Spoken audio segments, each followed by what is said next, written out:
নমস্কার, আমি গোবিন্দদেব গোস্বামী অ্যাস্ট্রোলজিতে সবাইকে স্বাগত জানাই। আজকের আলোচনার বিষয় মেষ রাশির সেপ্টেম্বর মাস নিয়ে। আমি আমার চ্যানেলে বিভিন্ন রাশিগত আলোচনা করি, কোন মাস কীরকম যাবে। সেই সুবাদে আজকের যে আলোচনা, সেপ্টেম্বর মাস মেষ রাশির কেমন যাবে সেই বিষয়ে একটু আলোচনা করছি। 12টি রাশির মধ্যে কালপুরুষ চক্রে মেষ, বৃষ, মিথুন, কর্কট, সিংহ, কন্যা, তুলা, বৃশ্চিক, ধনু, মকর, কুম্ভ, মীন এবং 9টি গ্রহ এর মধ্যে অবস্থান করছেন। তার মধ্যে 4টি গ্রহ মূলত কোনো স্থান পরিবর্তন করছেন না। 4টি কেন, 5টি মঙ্গলও সেপ্টেম্বর মাসে কোনো স্থান পরিবর্তন করবেন না। সেই সুবাদে আপনারা দেখতে পাচ্ছেন শনি, রাহু, বৃহস্পতি, মঙ্গল এবং কেতু, এই 5টি গ্রহ মূলত স্থান পরিবর্তন করছেন না। বাকি চন্দ্র অহরহ স্থান পরিবর্তন করেন। সোয়া 2 দিন তিনি একটি রাশিতে অবস্থান করেন। বাকি যেটি স্থান পরিবর্তন করছেন মূলত রবি অগাস্টের 16 তারিখ কন্যা রাশিতে চলে এসছেন। মূলত সেপ্টেম্বরের 16 তারিখ পর্যন্ত রবি সিংহে চলে এসছেন। সেপ্টেম্বরের 16 তারিখ তিনি আবার স্থান চেঞ্জ করবেন, অর্থাৎ পরবর্তী রাশিতে অর্থাৎ কন্যা রাশিতে আসবেন। বর্তমান রবি সিংহে অবস্থান করছেন। মঙ্গল মিথুন রাশিতে অবস্থান করছেন। বৃহস্পতি বৃষে বসে আছেন। বুধ 5 তারিখ থেকে সিংহে থাকছেন 18 দিন, আবার 23 তারিখ তিনি স্থান পরিবর্তন করে কন্যাতে প্রবেশ করবেন। শুক্র বর্তমান কন্যা রাশিতে আছেন, তিনি স্থান পরিবর্তন করবেন 17 সেপ্টেম্বর তুলা রাশিতে আসবেন। মূলত দেখা যাচ্ছে এই 15, 16, 17 এরই মধ্যে একটা 23 কিছু পরিবর্তন হচ্ছে। সেই সুবাদে আজকে আলোচনা মেষ রাশির সেপ্টেম্বর মাস কেমন যাবে। তো যাই হোক, মেষ রাশি আপনাদের একটু ইন্ডিকেট করিয়ে দিচ্ছি, এটি হচ্ছে মেষ রাশি। সেই সাপেক্ষে দেখা যাচ্ছে আমরা যেটা রাশি মূলত 1 নম্বর ঘর, সেখানে আমরা আলোচনা করি শরীর নিয়ে, অর্থাৎ তনু। এই আলোচনায় দেখা যাচ্ছে রাশির অধিপতি মঙ্গল, তিনি 3rd হাউসে বসে আছেন। 3য় ঘর হচ্ছে পরাক্রমতার ঘর, অতএব রাশি অধিপতি 3rd হাউসে, সেদিক থেকে কোনো খারাপ পরিস্থিতি নেই। দ্বিতীয়ত, ষষ্ঠে কেতু শুক্র সহযোগে বসে আছেন। সাধারণত গুপ্ত রোগ বা দীর্ঘ রোগ যাদের আছে তাদের একটু সাবধানতা অবলম্বন করা ভালো। কিছু ক্ষেত্রে গুপ্ত রোগ আপনার দেখা দিতে পারে, সেই ক্ষেত্রে কিন্তু আপনারা একটু সাবধান থাকুন।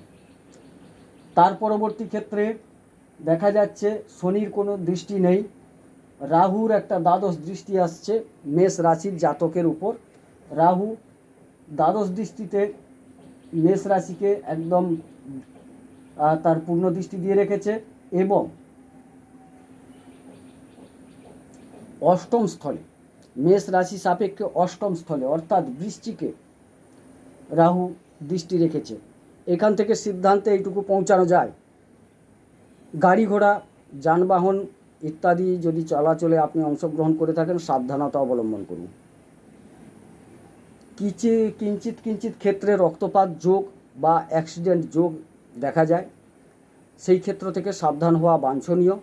সুতরাং মেষ রাশি বা মেষ লগ্নের জাতক যারা আছেন, সেপ্টেম্বর মাস আপনাদের কিন্তু রাস্তাঘাট চলাফেরা এগুলো একদম চোখ কান খোলা রেখে আপনি কিন্তু চলাচল করুন। বাকি যেটুকু রোগ ব্যাধির ব্যাপার সেটুকু কিন্তু সাধারণত কন্ট্রোলে থাকবে বলে মনে করছি। দ্বিতীয় স্থান বৃহস্পতি বসে আছেন, 2 লেখা আছে। দ্বিতীয় স্থান থেকে আমরা ধন বিচার করি। বৃহস্পতি যদিও শুক্রের নক্ষত্র পেয়েছেন, অর্থাৎ বৃষের অধিপতি শুক্র, বৃহস্পতি শুক্রের নক্ষত্র পেয়েছেন, কিন্তু বৃহস্পতি যেহেতু শুভগ্রহ, অতএব ধন সম্পদ প্রাপ্তির একটা যোগ দেখা যাচ্ছে। সেক্ষেত্রে বৃহস্পতির একটা খুব ভালো পরিমাণ আপনারা সহযোগিতা পাবেন, সম্পদ আপনার আসবে। থার্ড হাউস থেকে আমরা ভ্রাতা, পরিক্রম, পরাক্রম আর সাহস ইত্যাদি বল বিক্রম বিচার করি। তো তৃতীয় ঘরে মঙ্গল বসে আছেন। মঙ্গল হচ্ছেন সেনাপতি গ্রহ, সুতরাং আপনার সেপ্টেম্বর মাসে তিনি কিন্তু আপনাকে যথেষ্ট সাহসিকতা প্রদান করবেন। আপনার সাহস বৃদ্ধি পাবে, মনোবল বৃদ্ধি পাবে, দক্ষতা বৃদ্ধি পাবে। আপনারা যদি সেটাকে কাজে লাগাতে পারেন, পরবর্তী ক্ষেত্রে যে অ্যানালাইসিস দেখবেন তাতে কিন্তু আপনাদের উন্নতি অবশ্যম্ভাবী। চতুর্থ ঘর, এখান থেকে বিচার করা হয় মূলত গৃহ, সুখ, আনন্দ, যানবাহন, মা ইত্যাদি। সরি, এর অধিপতি আপনাদের আগেই বলেছি, এনার অধিপতি হচ্ছেন চন্দ্র। চন্দ্র কিন্তু সোয়া দুদিন অর্থাৎ 54 ঘন্টা প্রায় এক একটি রাশিতে অবস্থান করেন। সুতরাং চন্দ্র হচ্ছেন মনের কারক গ্রহ। সেক্ষেত্রে মন স্বাভাবিক কোনো ভালো রাশি, ভালো ঘর, ভালো গ্রহের সম্পর্ক পেলে সেক্ষেত্রে মন ভালো থাকবে, না হয় মন একটু বিচলিত হবে। সেখান থেকে আমরা স্থূল বিচার করি, সাধারণত চন্দ্র ধরে খুব একটা বিচার করা হয় না, সেখানে একটা উত্থান পতন ঘটে, এটাই স্বাভাবিক ব্যাপার। তারপর দেখা যাচ্ছে পঞ্চম স্থল, পঞ্চম ঘর খুব গুরুত্বপূর্ণ ঘর, যেটা থেকে আমরা বিচার করে থাকি একজন জাতকের শিক্ষা, জাতকের সন্তান, জাতকের প্রেম ইত্যাদি। এটি কোন বলা হয়? তো এই ঘর একটা গুরুত্বপূর্ণ ঘর। এই ঘর গুরুত্ব পেয়েছে যেহেতু অগাস্টের 16 তারিখ রবি কর্কট ত্যাগ করে সিংহে ঢুকেছেন এবং 5 তারিখ বুধ ঢুকেছেন। সুতরাং এই জায়গায় বুধাদিত্য যোগ তৈরি হয়েছে। পঞ্চম স্থলে বুধাদিত্য যোগ জাতকের পক্ষে খুবই শুভকর। সেই ক্ষেত্রে আপনার শিক্ষা যারা গ্রহণ করছেন, অর্থাৎ যারা ছাত্র, তাদের প্রবল উন্নতি যোগ দেখা যাচ্ছে।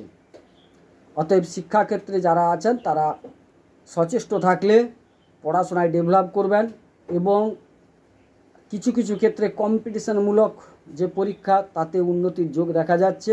সুতরাং শিক্ষাক্ষেত্র ভালো এবং বুধাদিত্য যোগ তৈরি হয়েছে। সুতরাং আপনাদের সেপ্টেম্বর মাস নিয়ে খুব একটা ভাববার দরকার নেই। প্রেমের ক্ষেত্রে বলি, প্রেমের ক্ষেত্রে দেখা যাচ্ছে যে রবি বুধ বুধাদিত্য যোগ তৈরি করেছে, কিন্তু এই ক্ষেত্রে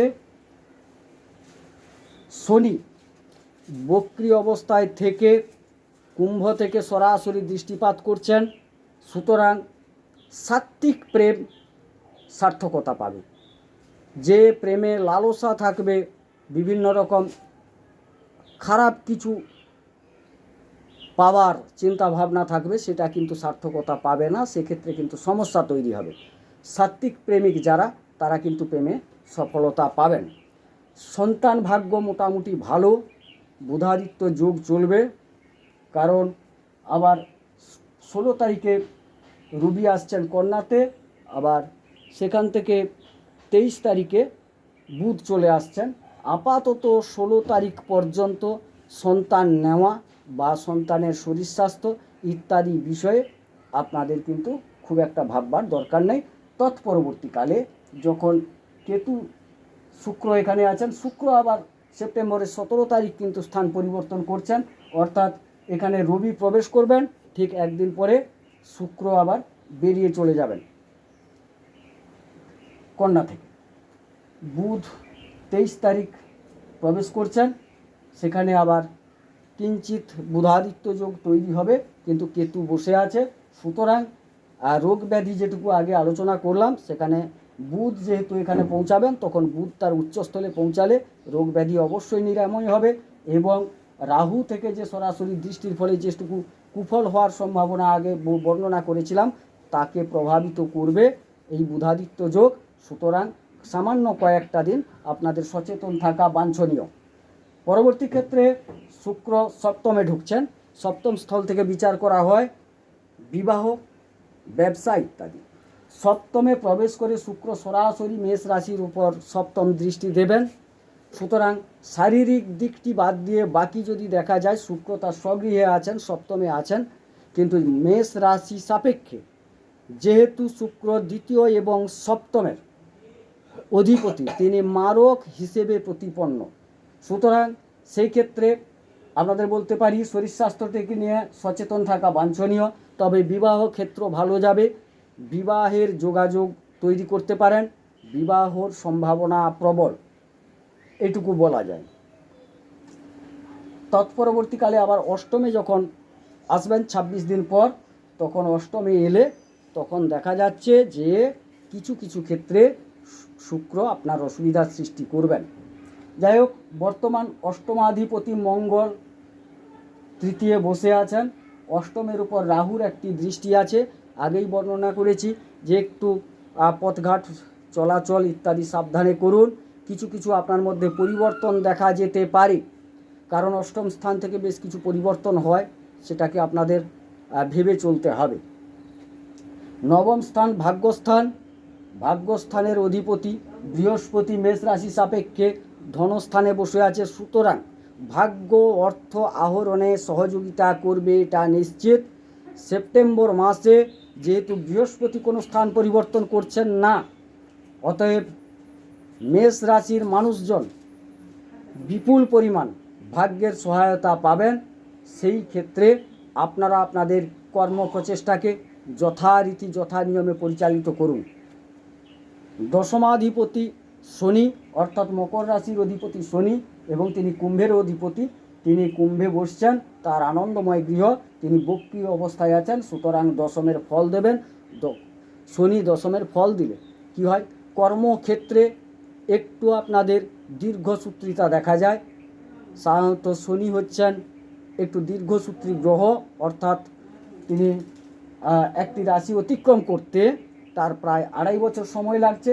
সুতরাং শনি একটু স্লো ফল দেবেন, কিন্তু তিনি যেটুকু দেবেন একদম সঠিক দেবেন। তবে তার কর্মফল পেতে হলে আপনাকে প্রথমে শনিদেব যেটি পছন্দ করেন সেই মতো চলতে হবে। কৃচ্ছ সাধন পছন্দ করেন, রুটিন মাফিক চলা যেটাকে বলেন, নিয়মানুবর্তিতা আপনাকে পালন করতে হবে, এবং যে কাজটি করবেন নৈষ্ঠিকতার সাথে করুন। কোনো ফাঁকিবাজি কিন্তু শনিদেব পছন্দ করেন না। এগুলো যদি করেন অবশ্যই অবশ্যই আপনি ভালো ফল পাবেন। কর্মপ্রাপ্তি যোগ ঘটবে, কর্মে উন্নতির যোগ ঘটবে, অনেক কিছু ঘটার সম্ভাবনা আছে। কারণ এই জায়গায় বৃহস্পতি দশমে বৃহস্পতির পূর্ণ দৃষ্টি আছে। সুতরাং কর্মপ্রাপ্তির যোগ আছে, বা কর্মে প্রমোশন ইত্যাদি হবে, শ্রীবৃদ্ধি হবে। একাদশ স্থান কুম্ভ রাশি, শনি আছেন ওখানে।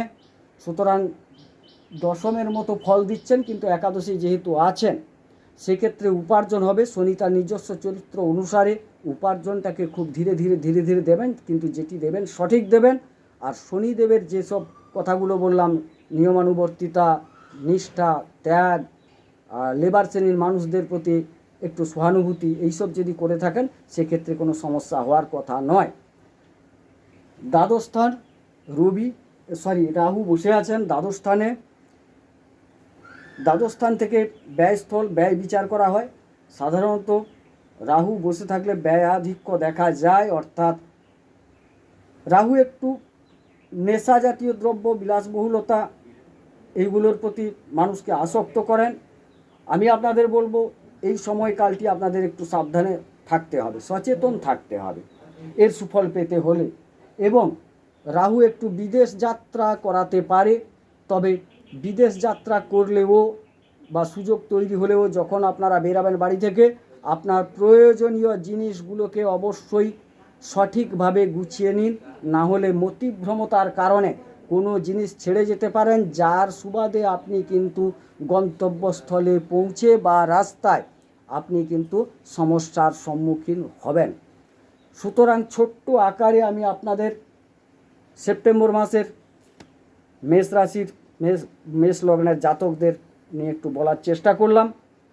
ওভারঅল আলোচনা, এটা ওভারঅল আলোচনা।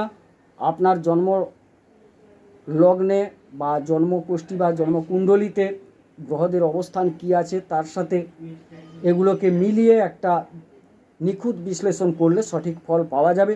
তবে বলা যায় এইটুকু, মেষ রাশি বা মেষ লগ্নের মানুষজন বেশ কিছুটা আপনি এই ফল পাবেন, এটুকু বলা যায়।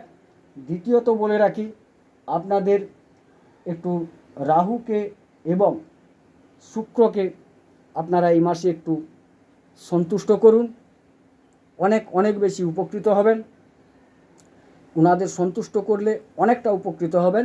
সুতরাং আপনারা আমারই চ্যানেলে দেওয়া আছে রাহু শুক্র ইত্যাদির কবচ পাঠ করেছি। যদি আপনারা পাঠ করতে পারেন ভালো, যদি না পাঠ করতে পারেন আপাতত ভক্তি ভরে দুবার শ্রবণ করুন সারাদিনে, তাতেও আপনারা উপকৃত হবেন। আমার এই চ্যানেলে অনেক কবচ পাঠ করা আছে, সুতরাং আপনারা প্রয়োজন মতো সেই কবচ পাঠ যে করা আছে সেগুলো পাঠও করতে পারেন, শ্রবণও করতে পারেন, বীজ পাঠও করতে পারেন, বীজ জপ করতে পারেন। অনেক কিছু করে আপনারা যে গ্রহগুলি আপনাদের দুষ্ট গ্রহ বা পাপগ্রহ বা দুস্থানে আছেন, বিরুদ্ধাচারণ করছেন, তাদেরকে সন্তুষ্ট করলে আপনারা নিশ্চিতভাবে উপকৃত হবেন। আমি প্রত্যাশা করি সেপ্টেম্বর মাসের যে মেষ রাশির ফলাফল আলোচনা করলাম সেই ফলাফল আপনাদের ভালো লাগবে। অতএব যদি ভালো লাগে আমার চ্যানেলটিকে সাবস্ক্রাইব করবেন, লাইক করবেন এবং পরবর্তী আমার ভিডিওগুলোকে অবশ্যই দেখবেন। সবাই সুস্থ থাকুন, সুন্দর থাকুন, ঈশ্বর সকলের মঙ্গল করুন। মঙ্গল হোক।